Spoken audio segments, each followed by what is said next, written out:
Hello, and welcome to the video instructions for the microbial-themed card game, Pharmageddon, Bugs vs. Drugs. Pharmageddon is a card game divided into 3 different ways of playing: a versus mode for 2 to 4 players, a solo mode for 1, and a cooperative mode for 2 or more players. In all 3 modes, your objective will be to kill as many bug cards as possible before the end of the game. Let's get started by looking at the types of cards you'll find in this game. The primary components of Pharmageddon are 2 different types of cards: drug cards and bug cards. These represent the core mechanics of the game. Let's first take a look at the drug cards, the cards with a white border. The drug cards are your primary weapon for eliminating bug cards. 1 or 2 may be played during a player's turn to kill the invading pathogens. There are a number of features and terms you'll notice on these cards. The first is the antibiotics name and unique abbreviation.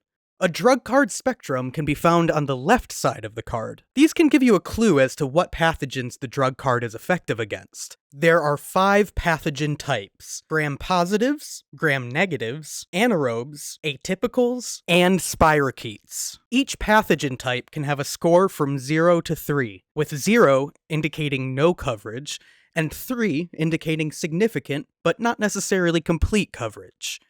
Just above the drug name and abbreviation, you will find the flora damage and health damage of the drug card. These numbers represent the collateral damage you take when playing a drug card to eliminate a bug card. When doing so, you will mark down the respective flora and health damage on your player sheet. If a drug card would cause a player's health or flora to be reduced below 0, that player cannot play that drug card. The backside, or data side of the drug card contains a few features. The first is the antibiotic abbreviation once again, and next to it, the drug's location on the antibiotic key. This will match up with the key found on the back of bug cards, which we'll look at later. In addition, you'll notice the drug limitations on the right, which are referred to in specific situations. Some cards also contain a protected drug star next to the drug name, signaling that the antibiotic police caution against overuse. Now, let's take a look at the bug cards. Bug cards, or pathogens, are the enemy in Pharmageddon, and eliminating them is the key to victory. The image side of the card contains the organism's name and morphology, which may provide clues on the appropriate drug cards to use. The bottom of the card contains the label Acquired Resistance. During the game, other drug cards can be played for resistance. When a bug card gains resistance against a drug, that drug card is placed underneath the bug card, with the drug's name visible below this tab. Now that drug, and any others with shared mechanisms, can no longer be used to eliminate the bug card. We'll go more into that later. The data side features the antibiotic key for each organism. This key indicates which drug cards are effective, in green, and which are ineffective, in gray or red. When a drug card is played to eliminate a bug card, flip the bug card over. If the corresponding abbreviation is in a green circle, the bug card is susceptible, and the player eliminates the bug card. If the antibiotic abbreviation is in red or gray, the bug card is returned, and the drug card discarded to the player's drug discard pile. And that player's turn is over. The dashed red lines show antibiotics that have a shared resistance mechanism to that bug. Any antibiotic within the red dashed group can be played for resistance against any other antibiotics within that group. When a bug card acquires resistance to a drug, the pathogen will become resistant to all antibiotics within that same group, and within any connecting group to the left or above, as long as the dashed red lines are connected. For example, if ertapenem is played for resistance against this bug card, it is now also resistant to these drug cards, but not necessarily this group or any other antibiotics on this chart. Some charts contain lightning bolts. This means that the pathogen is always susceptible to that drug, and resistance cannot be played against it. We'll go more into how resistance is played in the individual game modes later. A player's turn generally works the same in each game mode, so let's take a look at that prior to diving into the individual setups. To kill pathogens, a player first selects the drug card or cards they wish to play, and pays the flora and health damage indicated on that card. They then select bug cards to kill from the gameplay area one at a time. A pathogen is killed if the antibiotic is susceptible on the antibiotic key of the targeted bug card. They then place the killed bug card in their individual kill pile, and may continue killing additional pathogens until they guess wrong or decide to end their turn. If the drug is ineffective, red or gray, the bug card is placed back in the playing area, and the drug card is discarded into the player's drug discard pile. Some antibiotic charts include dark blue and light blue circles. This means that combination therapy is required. In order to eliminate the pathogen with any of these antibiotics, you must play both an antibiotic marked in dark blue and light blue. For example, for this moderate to severe case of community-acquired pneumonia, the player can eliminate it by playing both azithromycin and cefepime. The second drug card you play on a single turn always costs one less flora than listed on the card. So this play would cost the player 2 health and only 3 flora damage. Finally, there are a few additional bug cards which may temporarily modify the rules of the game. These cards affect the rules of the play for the round that they are drawn, award an instant bonus, or penalize the player with the highest antibiotic use. For example, let's say the octogenarian is played in the bug card playing area. Now, on the next player's turn, as soon as they play their drug card, this card will be flipped, and you follow the instructions on the back. In this case, the octogenarian card says that if the drug card played is one of these cards, that player must pay an extra health cost in addition to the health costs listed on the card. In this case, the player has played moxifloxacin, and so in order to do so, they would pay the normal flora amount, but a total of 3 health. Now, let's take a look at antibiotic police cards. If a player is refilling the bug card playing area, and they come across an antibiotic police card, they must stop drawing and immediately flip over the card, then follow the rules written on the back. In this case, the player with the most starred bug cards in their discard pile now must discard all starred bug cards in their hand, and 3 points will be subtracted from their final bug card total. We will now dive into the different ways of playing Pharmageddon: versus mode, solo mode, and cooperative mode. We will start with versus mode, so if you instead want to learn how to play solo or cooperative modes, skip forward to these timecodes. Okay, let's jump into multiplayer versus mode. Setup starts by placing 3 drug cards image side up at the top of the playing field. Then, deal each player 5 cards. The bug cards are then placed in a 3x3 grid, and place the deck to the side. We are now ready to begin the game. In versus mode, there are 7 rounds, with each player taking 1 turn each round. Each turn, a player may take one of 2 actions. They may play 1 or 2 drug cards to kill bug cards, or they may discard 1 card for recovery. If they discard a drug card for recovery, they discard that card to the game discard pile and may repair up to 3 flora or health damage. On this first turn, the player decides to play their nitrofurantoin card in order to kill some bug cards. When doing so, the player must first pay the health and flora cost of the card, then they flip the bug card and compare its antibiotic key to the drug card's key. If the antibiotic is effective,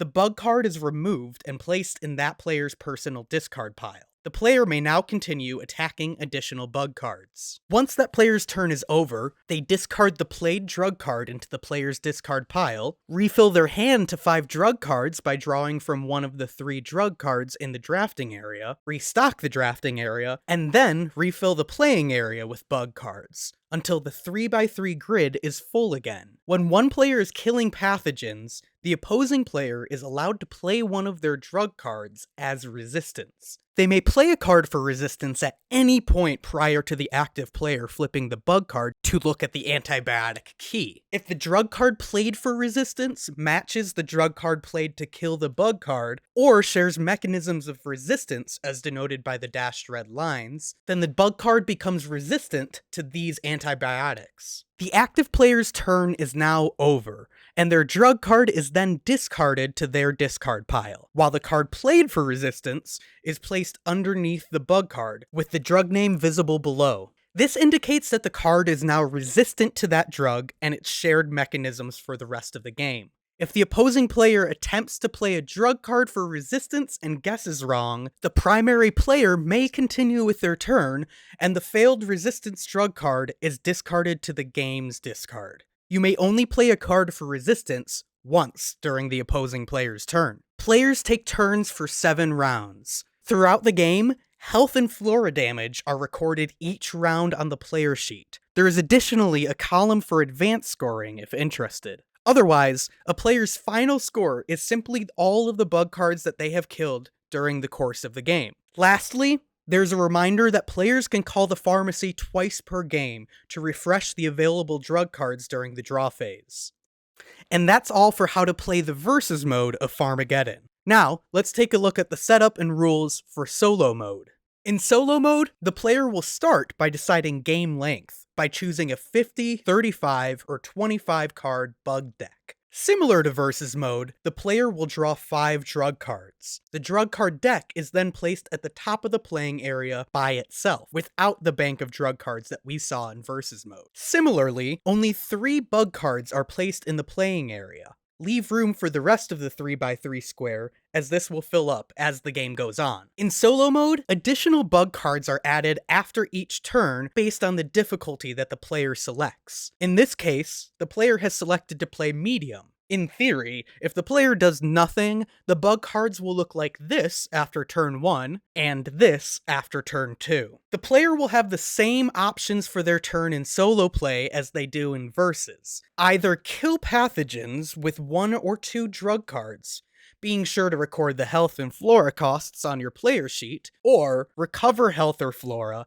by discarding a drug card to the game discard, for a total of 3 combined damage. Here, the player is choosing to play their daptomycin drug card to kill bug cards. To do so, they turn over each targeted bug card one at a time to determine if the bug card is susceptible to the daptomycin or not, by comparing their antibiotic keys. If they're right, they discard the card. They can keep flipping over bug cards, and if they're wrong, their turn is over. Once their turn is over, the player may discard any additional drug cards from their hand that they no longer want. They then refill their hand to 5 drug cards. Once their hand is replenished, the player adds additional bug cards to the playing area based on their difficulty level. Resistance is also slightly different in solo mode. When a player guesses incorrectly when attacking, they must look at the top of the drug card draw deck to see if that card can be added for resistance to the targeted bug card. In this example, since the CRE Klebsiella is susceptible to the moxifloxacin is placed underneath the bug card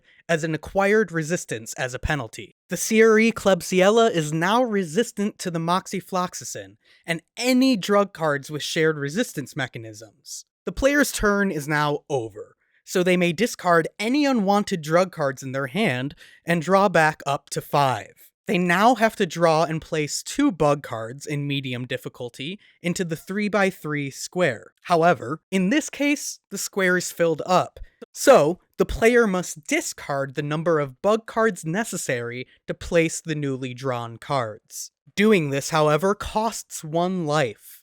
If you lose all 3 lives, you have lost, and the game is over. Play continues until the player has completely emptied the bug card deck, before losing all 3 lives, marking a victory. Finally, let's take a look at the rules for cooperative mode. Co-op mode is a hybrid of solo and competitive modes.